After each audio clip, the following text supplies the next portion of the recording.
야고보서는 전체 주제가 온전입니다. 온전. 온전이라는 단어가 7번 정도 나오는데요, 그 온전은 다른 단어로 바꾼다면 성숙입니다. 성숙. 그래서 야고보서 전체의 핵심 주제는 성숙입니다. 그래서 각 장별로 성숙에 해당되는 그런 주제들을 다룹니다. 1장에서는 인내, 2장에서는 행함, 고백밖에 없는 신앙이 아니라 행함이 있는 신앙이라야 그게 정말 성숙한 신앙이다. 그리고 3장에 들어가면 혀의 권세에 대해서 말합니다. 아무리 경건하다고 하더라도 자기 혀를 길들이지 못하면 그건 아직 온전과는 거리가 있다. 그렇게 3장까지 말씀했습니다. 이제 4장에 들어가면 오늘 우리가 살피려고 합니다만은 야고보는 성숙의 온전의 또 다른 표준 하나를 제시합니다. 그게 바로 시기와 다툼입니다. 우리가 8가지 우리를 가로막고 있는 장벽을 무너뜨리는 이 시리즈 설교의 5번째 되는 다툼이 여기서 등장합니다. 여러분, 우리는 정말 싸우기를 좋아해요. 날 때부터 우리 안에 그런 기질이 있습니다. 그래서 인류의 역사를 연구해 보면 인류의 역사는 다툼의 역사하고 전쟁의 역사라고 불러도 별로 틀린 말이 아닙니다. 지난 시절, 지나온 5,000년의 인간사를 돌아보면 14,531회의 전쟁이 있었다고 합니다. 그냥 쉽게 계산해도 1년에 2번 넘는 꼴로 전쟁이 지구촌에서 끊임없이 일어났다는 뜻입니다. 여러분, 이처럼 우리는 싸움 기질을 가지고 태어났는데, 그럼 십자가를 꼭대기에 꼽고 있는 교회 공동체는 어떨까? 자유롭지 않습니다. 다툼으로부터. 바울과 바나바 같은 영적으로 굉장히 꿰어있던 사역자들도 협력 선교 사역을 하면서 관점의 차이로 아주 심히 다투었습니다. 사도행전 15장에 보면, 제가 이 심히라는 단어를 좀 더 깊이 찾아봤더니만 그냥 말로 한 싸움이 아니에요. 메이저리그 심판처럼 벼로 퉁퉁 부딪혔는지 그건 잘 알지 못하지만 어쨌든 육체적인 터치가 이루어진 다툼이었습니다. 뿐만 아니라 빌립보 교회라는 바울이 늘 기도할 때마다 좋은 교회로, 축복하고 싶었던 교회로 남아있던 빌립보 교회 안에도 문제가 있었는데, 그것 때문에 빌립보서라는 편지를 바울이 바쁜 중에 기록할 수밖에 없었잖아요. 그 핵심 문제 한가운데 역시 유오데와 순두계라는 교회 안에서 꽤 힘께 나서는 여성들의 다툼, 충돌로 인한 문제가 빌립보 교회 전체를 아주 힘들게 하고 몸살을 앓게 했습니다. 심지어 예수님의 바로 측근에 따라다니는 제자들 가운데도 서로 높아지려고 하는 다툼이 있었다는 것, 갈등이 있었다는 것 우리가 다 알고 있습니다. 어떤 두 사람이 버스 안에서 심하게 다투고 있었습니다. 여러분, 그 버스라는 제한된 공간 안에서 두 사람이 그렇게 다투니까 그 버스에 함께 타고 있던 사람들이 얼마나 불편했겠습니까? 그런데 이 두 사람은 전혀 아랑곳하지 않았습니다. 참다 못한 한 중년의 신사가 벌떡 일어나더니만 그 다음 정류장에서 내리면서 그래도 여전히 싸우고 있는 두 사람을 째려보면서 그러더래요. 여기가 교회인 줄 알아? 그리고는 내렸다고 합니다. 교회가 세상 사람들의 눈에 어떻게 비쳤는지를 볼 수 있습니다. 싸움의 장소로 인식된 것은 정말 슬픈 일입니다. 상당히 경향이 있어요. 밖에서는 힘도 못 쓰는 사람들이 교회 와서는 다 소리를 질러. 내가 멱살을 잡고 물어봐서 왜 지르느냐? 목사님, 내가 여기서 안 지르면 내가 살겠습니까? 그런 생각들이 있습니다. 세상에서의 큰 다툼은 뭐 그럴 수도 있지 작게 인식하지만, 교회에서 작은 소란도 교회는 그래서 안 된다는 생각을 가지고 있기 때문에 더 크게 확성기로 부풀려서 인식하는 것도 있습니다. 교회는 다툼이 아니라 다양한 사람들이 모였지만 차이를 극복하고 다름을 뛰어넘어 평화를 만들어야 할 줄 믿습니다. 승리하는 인생, 우리가 극복해야 될 장벽들이 한둘이 아니겠지만 내 인생을 파괴하는 주범을 잡아라, 이런 주제로 우리가 금요 성령 집회 시간에 8번 시리즈로 말씀을 듣고 있는데, 쫙 한번 보여드리면 분노, 나쁜 기억, 트라우마, 염려, 스트레스, 다툼. 제가 왜 빨간 글자로 했는지를 모르고 계셨는데 이번에 5번째 다툼이라는 주제를 우리가 묵상하려고 합니다. 하나님의 말씀을 듣는 동안에 각자가 주님의 오늘 내게 들려주시는 신령한 음성을 들을 수 있기를 축복합니다. 자, 첫 번째 1절을 우리가 함께 읽도록 하겠습니다. 너희 중에 싸움이 어디로부터, 다툼이 어디로부터 나느냐? 너희 지체 중에서 싸우는 정욕으로부터 나는 것이 아니냐. 여러분, 이 1절은 좀 째려볼 필요가 있습니다. 우리 근본적으로 싸움 체질을 타고난 우리 죄성 가운데, 그리고 그런 일은 너무 비일비재하고 인류 역사가 전쟁의 역사고 교회조차도 예외가 아니라는 것, 지금까지 서론에서 말씀을 드렸습니다. 그러나 우리가 이 다툼의 문제를 그냥 인간사에 그럴 수밖에 없어. 부부도 싸우는데 왜 교회가 안 싸우겠어? 그리고 지나가면 우리가 뛰어넘어야 될 이 8가지 장벽들은, 그건 놓치면 다 무너지는 것들이에요. 사실은 치명적인 것입니다. 아름다운 건 아무것도 남지 않아요. 그래서 하나씩 하나씩 우리가 짚고 넘어가야 하는데, 이 1절은 뭘 보여주느냐 하면 다툼의 원인이 어디 있는지를 가르쳐 줍니다. 너희 중에 싸움이 어디로부터, 다툼이 어디로부터 나느냐? 너희 지체 중에서 싸우는 정욕으로부터 나는 것이 아니냐. 성경은 그 다툼의 원인이 정욕 때문이라고 말합니다. 더 정확하게 말하면 1절 하반절에 너희 지체 중에서 싸우는 정욕으로부터 난 것이다. 예수 그리스도를 만나 변화받고 거듭난 자아가 내 안에 있지만 100% 아니잖아요. 여전히 죄의 근성을 버리지 못한 이 새로운 성품과 매번 맞짱을 뜨는 변화되지 않은 옛 성품으로부터 출발한 정욕, 욕망, 이게 바로 다툼을 만드는 원인이라고 했습니다. 여기 1절에 나오는 싸움이라는 단어, 다툼이라는 단어를 찾아보면 싸움은 큰 전쟁을 말합니다. 국지적인 전쟁도 여기 들어갑니다. 그리고 다툼은 개인적인 작은 규모의 분쟁을 일컫는데요, 이 모든 다툼의 원인이 어디에 있느냐 하면 우리 속에 있는 정욕이라고 밝히고 있습니다.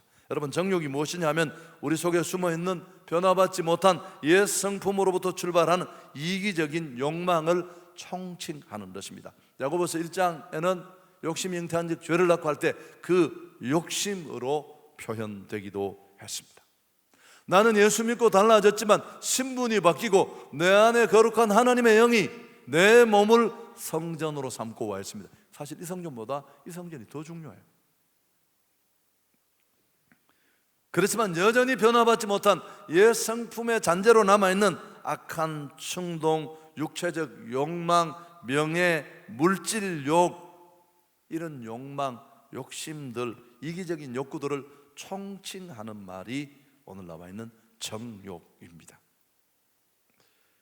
여러분, 이런 욕구들이 밖으로 분출될 때에는 어떤 모습으로 나타나느냐 하면 자기 주장으로 드러나요. 이게 참 재밌는 거예요. 얼핏 보면 굉장히 주장이 반듯하고 자기 생각이 반듯한 사람처럼 보여질 수 있습니다.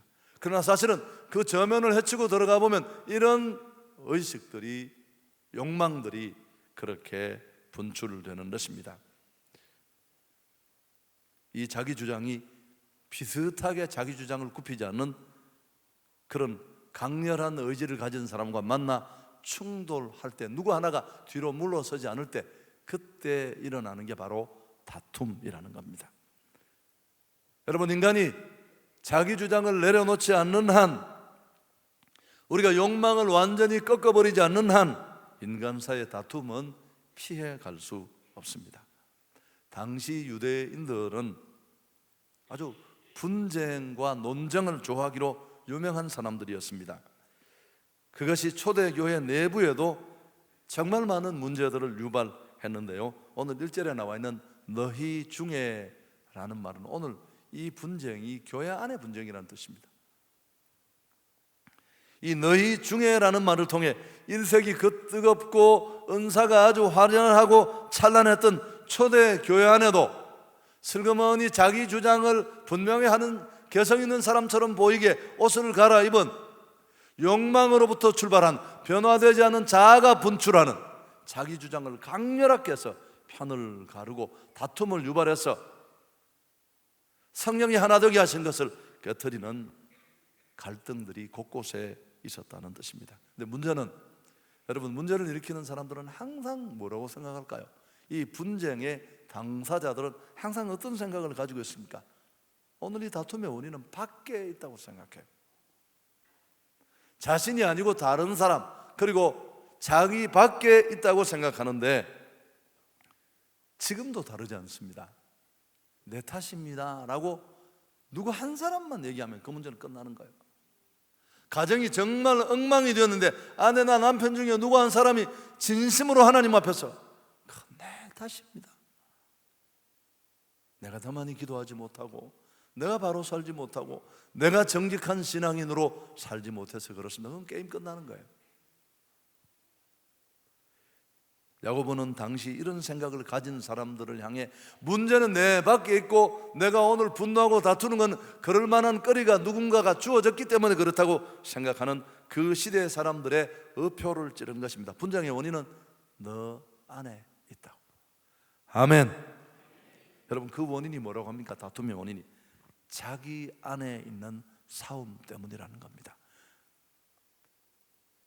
하나님의 생명이 내 안에 들어와 나는 새로운 피조물이 되었지만 그렇지 않고 여전히 변화받지 못한 죄성이 만드는 충동적 욕망, 욕심, 이런 것들을 잘 포장해서 자기 주장으로 내서서 갖고 싶고 소유하고 싶고 잃어버리지 않으려고 하는 이런 것들이 분쟁을 만드는 원인이라고 했습니다. 바울이 로마서 8장에서 탄식하던 것도 그런 것 아닙니까? 성령 충만하면 이 두 세력 간의 충돌이 더 극명하게 느껴져요. 그래서 정말 하나님의 뜻을 따라 살고 싶은 자기를 매번 뒤에서 잡고 늘어지는 변화받지 못한 자아의 욕망을 그는 사망의 몸이라고 안타까워했습니다. 누가 이 사망의 몸에서 나를 건져내랴. 아멘. 나폴레옹은 자기 어머니에게 칭찬을 듣고 싶어서 유럽을 정복했다는 그런 설이 있습니다. 형제 둘이 있었는데 형은 키도 크고 잘생기고 성품도 좋았는데 나폴레옹이 조만하잖아요. 그래서 키도 작고 볼품이 없는데 성격도 좋지 않아서 어머니는 별로 이 아들을 마음에 두지 않았다고 합니다. 그래서 나폴레옹은 자라면서 두고 보십시오 어머니, 제가 형보다 얼마나 큰 일을 하는가, 이를 악물고 살았습니다. 인정하지 않는 자신을 외면하는 어머니를 놀라게 하기 위해서 유럽을 정복했대요. 자기 안에 싸움이 끝이 나지 않았으니까 그 싸움이 밖으로까지 튀어나와서 수없이 많은 지구촌의 사람들을 전쟁 속으로 끌어들인 겁니다. 여러분, 히틀러도 다르지 않아요. 교회 안에 분쟁을 일으키는 주체자도 마찬가지입니다. 그럴 만한 사안이 있었겠지만 그 작은 문제를 키우고 불쏘시개를 갖다 대는 사람은 자기 안에 전쟁이 있는 사람이에요.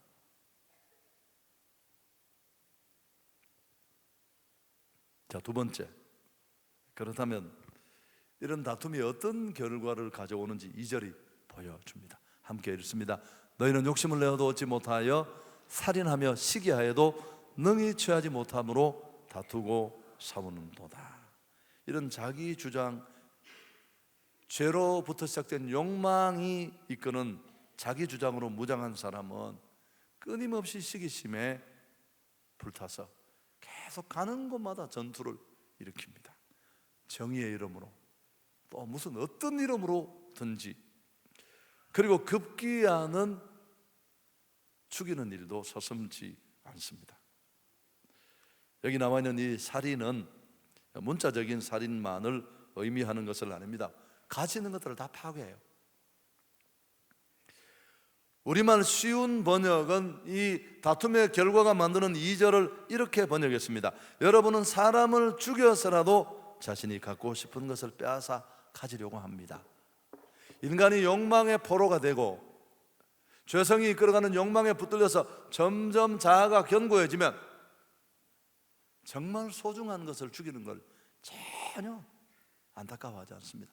그래서 자기 그 꼴난 주장 하나를 관철시키려고 하나님이 자기 아들 예수 그리스도를 주어서 세운 교회를 깨트리잖아요. 여러분, 그런 인생 절대 축복받지 못합니다. 반드시 그는 박살이 나서 깨어질 겁니다. 흔적도 없이. 그러니까 어떤 것을 죽이는 것도 서슴지 않아요. 욕망에 휘둘리는 자기 주장의 끝은 인간관계를 끝냅니다. 의미 있는 것의 죽음을 두려워하지 않습니다. 욕망이 부풀려지면 부모 자식 간에도 마찬가지입니다. 제가 저녁에 집회를 갔다 오늘 아침에 왔는데요, 와서 인터넷 신문을 보면서 참 마음이 아팠습니다. 장윤정이라는 꽤 노래 잘하는 가수와 그 어머니는 언제쯤 전투를 끝낼지 둘 다 만만치 않은 것들이에요. 누가 누구라고 한 사람만 사정하면 그 게임은 끝나는 게임인데, 뭐 누구 편이 되는지 그건 의미가 있는 건 아닙니다만, 그 어머니가 또 폭로를 했는데 외삼촌과 장윤정이가 전화 통화를 하면서 내 모든 재산을 내어놓았어도 누가 내 엄마를 좀 죽여줬으면 좋겠다고. 그걸 또 엄마가 녹음을 해서 녹취한 녹취록을 언론사에 다 배부했어요. 여러분, 그 녹취록 끝을 잡고 계속 이 모녀간에 일어나는 일을 추적해보면 거기 뭐가 있을까요? 거기 대의는 없어요. 정말 하찮은 그 작은 욕심 하나 때문에 이렇게 온 대한민국을 시끄럽게 하는, 여러분, 저는 그분들을 성토하고 싶은 게 아니라 그 모습 속에 우리의 모습이 그대로 담겨져 있다는 얘기를 하고 싶은 겁니다. 이 정욕은 싸움만 만드는 것이 아니라 기도를 다 막아버립니다. 자, 2절 이하에서 3절 보면 너희가 얻지 못하면 구하지 아니하기 때문이요 구하여도 받지 못하면 정욕으로 쓰려고 잘못 구함이라. 새벽마다 기도를 3시간씩 하는 분이 계셨는데 제가 목회하던 교회예요. 그분이 아침마다 하는 기도는 한 가지, 주시옵소서, 주시옵소서, 주시옵소서. 몇천 번씩 하는데 3번째 형무소 들어가 있어요. 그건 기도가 아니에요. 그건 주문이지. 그런 기도가 응답될 수 있겠습니까? 복음도 하나님도 이해하지 못한 사람입니다. 욕구의 충족을 위해 기도하지만 그 기도는 응답되지 않습니다. 여러분, 기도가 무엇입니까? 우리가 주기도문을 공부하면서 이제 이런 부분이 다 열릴 텐데요, 주님께서 가르쳐 주신 기도는 기도가 무엇인가를 가르쳐 줍니다.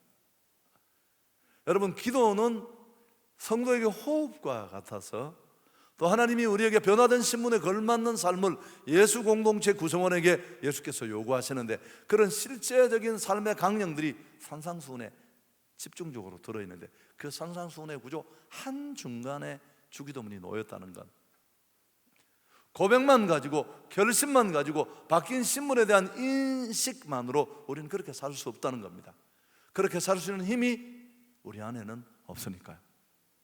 하나님으로부터 그 힘이 기도를 통해 우리 안에 주어져야 할 줄 믿습니다. 기도가 그만큼 호흡같이 성도를 성도되게 하는 중요한 자리에 있지만, 기도하는 것보다 더 중요한 게 뭐라고 했습니까? 무엇을 구하느냐? 주시옵소서, 주시옵소서가 아니라니까요. 주기도문은 우리가 정말 기도가 뭔지를 가르쳐줍니다. 하나님의 뜻이 하늘에서 이루어진 것처럼 땅에서도 이루어지게 해 주옵소서. 기도는 하나님의 뜻을 찾아가는 조금 길고 복잡한 과정이라고 저는 늘 정의했어요. 내 뜻만 가지고 자기 생각으로 밀어붙이려고 갔던 내가 성령의 인도받는 기도 속에 하나님의 뜻과 만나게 되고 내 뜻은 완전히 사라지고 정말 길을 하시고 나의 가장 좋은 것을 하시는 그 하나님의 길, 그 하나님의 뜻에 나를 철저하게 내려놓아서 하늘에서 그분의 뜻이 막힘없이 온전히 이루어지는 것처럼 우리 삶에서 이루어지는 것, 그 길을 만들어가는 게 기도인 줄 믿습니다.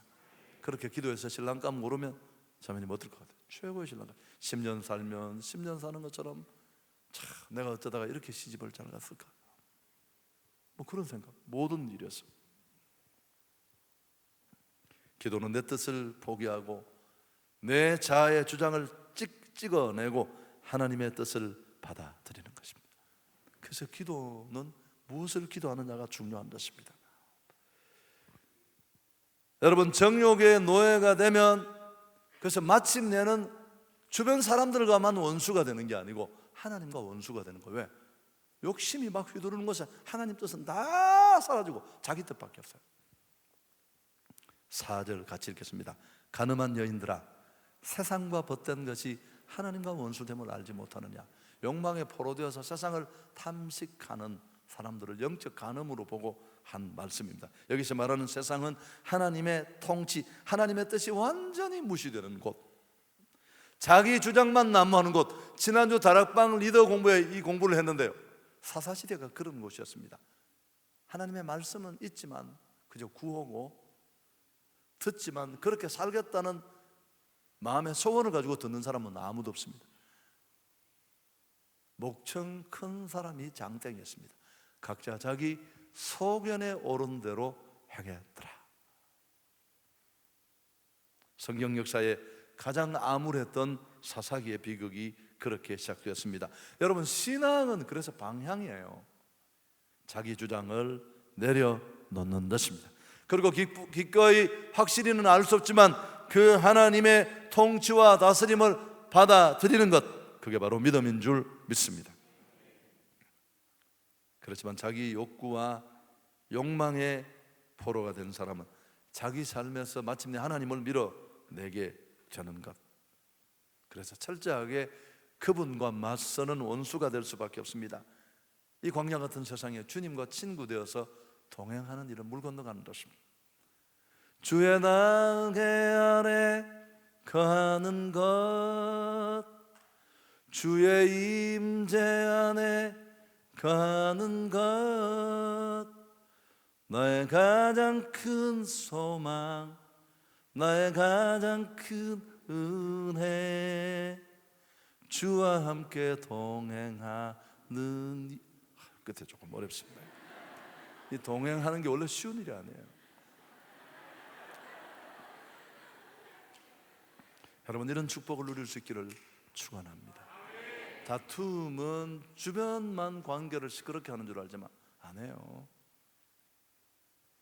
자, 이제 마지막, 그렇다면 이런 욕망으로부터 시작된 비일비재하게 일어나는 다툼을 해결할 수 있는 길이 없을까? 5절 이하에 답이 나와 있습니다. 함께 읽도록 하겠습니다. 너희는 하나님이 우리 속에 거하게 하신 성령이 시기하기까지 사모한다 하신 말씀을 헛된 줄로 생각하느냐? 그러나 더욱 큰 은혜를 주신다. 윗부분에 있는 말씀은 이런 우리 삶을 보시면서 성령님은 속이 뒤집어지는 거야.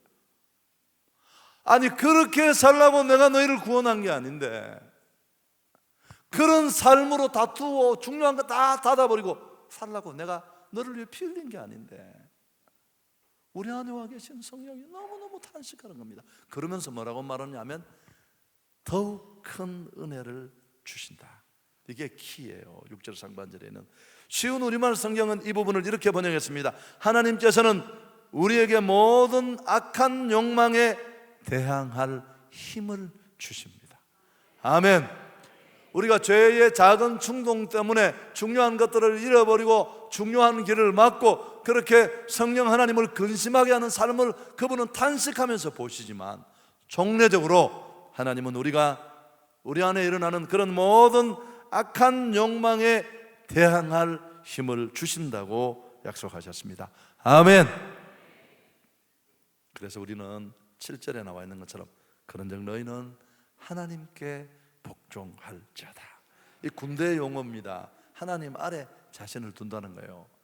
내 주장에 휘둘리다가도 정신이 딱 들면 내려서서 말씀 앞에 무릎을 꿇고 하나님의 뜻에 내 주장을 복종시키라는 뜻입니다. 이게 신자의 모습이고 다툼을 극복하는 비결입니다. 만일 이런 장치가 작동만 해도 우리는 다툼에 큰 불을 끌 수 있습니다.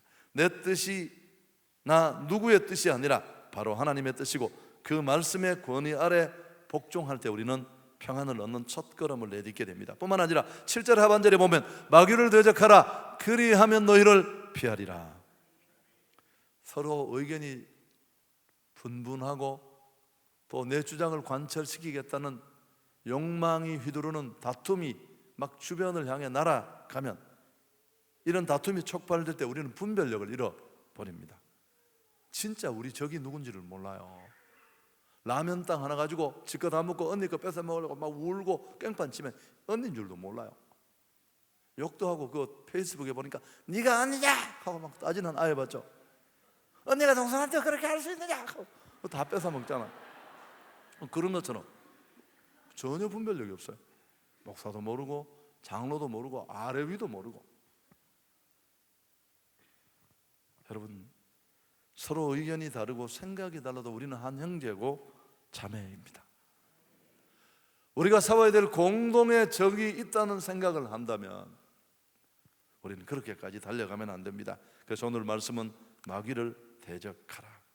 전쟁 용어인데요, 잘 준비해서 영적으로 적절히 대응하라.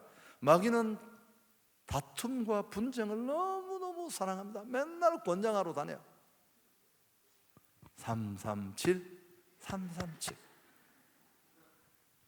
죄송합니다. 혹시 여기 변호사분이 계시면 용서해 주세요. 이거 내가 한 얘기가 아니고 어떤 목사님이 하는 얘기를 제가 전달하는 거예요. 변호사는 두 종류뿐이 돼요. 나쁜 변호사와 아주 나쁜 변호사. 무조건 된다, 싸워라 싸워라. 그리고 수임료를 챙긴대요. 혹 저도 별 상관이 없습니다. 이기면 또 이겼다고 받고. 그래서 싸워라 싸워라. 그 얘기를 제가 하려는 게 아니고, 교회 공동체에 그럴 수 있는 차이나 다름을 극대화시켜서 신앙과 분별력을 잃어버린 성도의 눈을 뒤집어서 예수 그리스도 피로 값주고 산 아름다운 소문을 내는 교회 공동체를 깨뜨리고 중요한 하나님의 뜻을 무너뜨리는 이 일에 들쑤셔서 성도들을 충동하는 것이 마귀의 모습입니다. 형제교회라는 교단이 있는데요, 이 교회에서는, 형제교단에 속한 교회에서는 우리가 성찬식을 할 때 세족식을 합니다.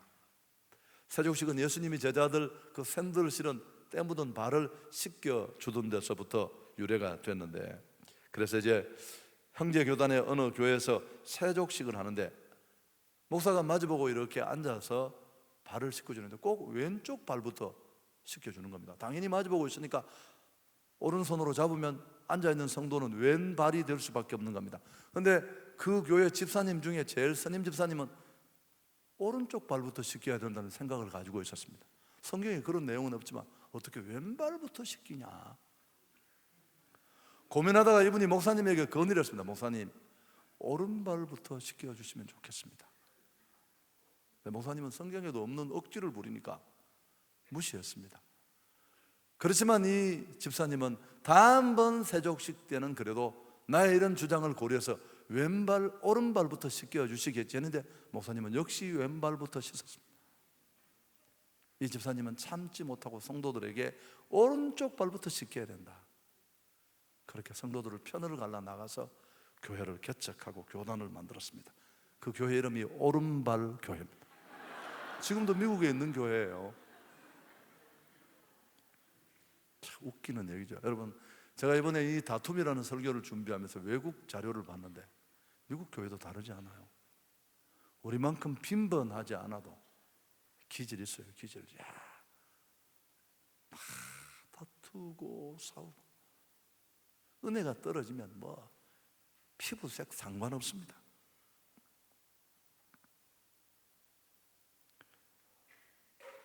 바울은 말합니다. 고린도후서 2장 11절에서 같이 읽습니다. 이는 우리로 사단에게 속지 않게 하려 함이라. 우리는 그 계책을 알지 못하는 바가 아니로라. 여러분, 눈이 열리기를 주의 이름으로 축원합니다. 한 사람만 수준이 높아지면 소리가 나지 않습니다. 장윤정의 엄마든지 장윤정이든지.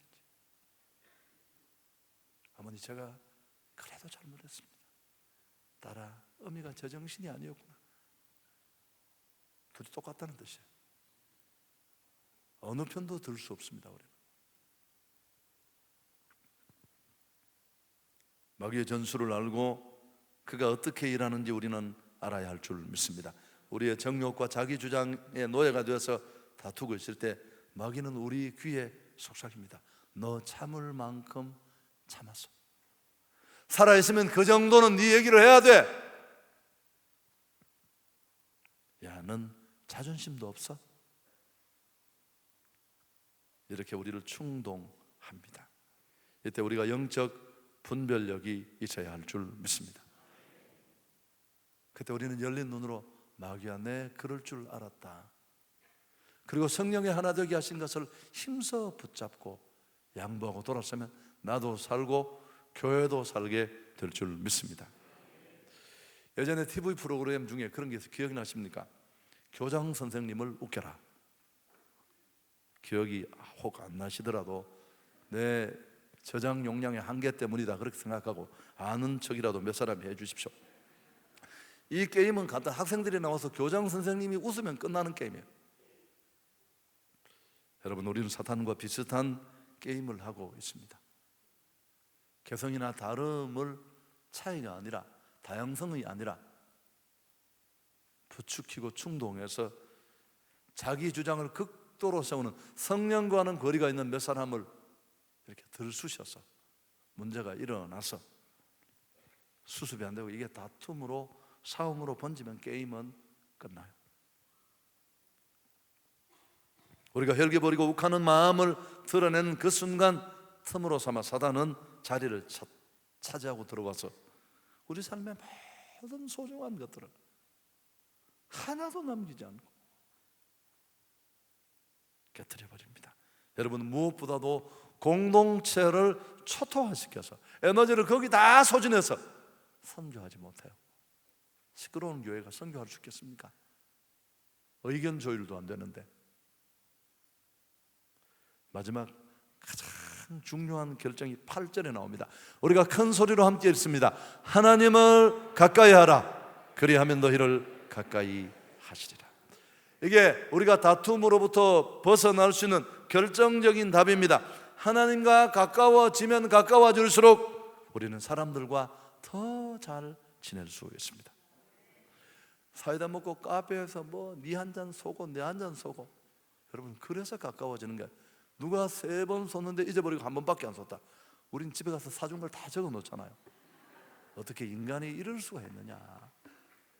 3번을 쐈는데 1번밖에 안 쏘는 인간이 있다.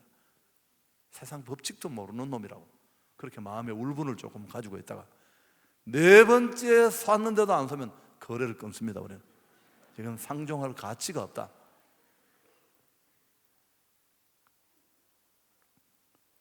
여러분, 우리들이 하나님과의 교제가 중단될 때 인간관계에는 분쟁이 일어날 수밖에 없어요.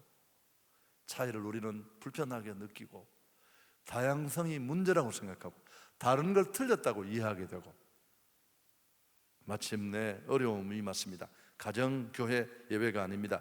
그러나 하나님을 가까이 하면 우리는 이런 위험에서 벗어날 수 있습니다. 이사야 26장 3절에 주께서 심지가 견고한 자를 평강하도록 지키시리니 이는 그가 주를 신뢰함이니이다. 여러분, 오늘 예배 말씀, 찬양, 기도 다 하나님을 가까이 하는 것들입니다.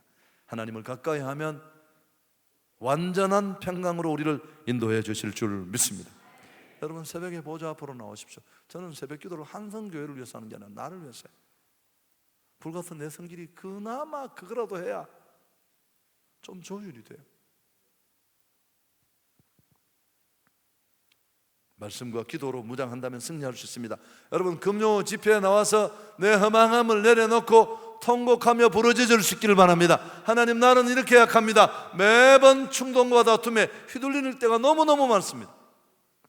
주의 평강케 하는 은혜로 나를 덮어주셔서 내 안에 욕망이 부추기는 그런 다툼의 충동들을 내가 내려놓게 해 주옵소서. 사실 인간관계 속의 다툼은 어디서 시작되었다고요? 내 안에 싸움이 있는 거예요. 지속 시끄러우면 다 시끄러워지는 거예요. 그러나 내 속이 정말 강 같은 평화가 흐르면 세상이 무너져도 아무 소용이 없습니다. 야고보는 우리가 다른 사람과 싸우는 것은 그 사람이 나를 공격해서가 아니고 내 안의 싸움 때문이다. 다시 한번 읽습니다. 1절을 같이 읽습니다. 시작. 너희 중에 싸움이 어디로부터, 다툼이 어디로부터 나느냐? 너희 지체 중에서 싸우는 정욕으로부터 난다. 이게 정말 중요한 키. 싸움의 원인이 밖에 있다고 생각하고 문제 있는 남편에게 있다고 생각하고 맨날 금식 기도하는 아내분, 문제는 당신 안에 있습니다. 그 인간이 엉망으로 살아도 내 안에 강 같은 평화가 넘치면 그 배는 크게 떠다닐 수 있어요. 외적으로 화평을 누리기 전에 내 심령 안에 먼저 평화가 만들어져야 됩니다. 우리의 생각과 마음에 하나님의 은혜가 강처럼 넘쳐야 할 줄 믿습니다. 그러려면 쉼 없는 은혜가 주어져야 합니다. 기도해야 합니다. 하나님, 저 문제를 일으키고 나를 타격하는 저 사람을 변화시켜달라는 기도가 아니라 주님, 나를 변화시켜 주옵소서. 내 안에 욕망의 불씨가 꺼지게 해 주옵소서. 내 심령이 그리스도의 통치를 받기 시작하면 평화는 찾아옵니다.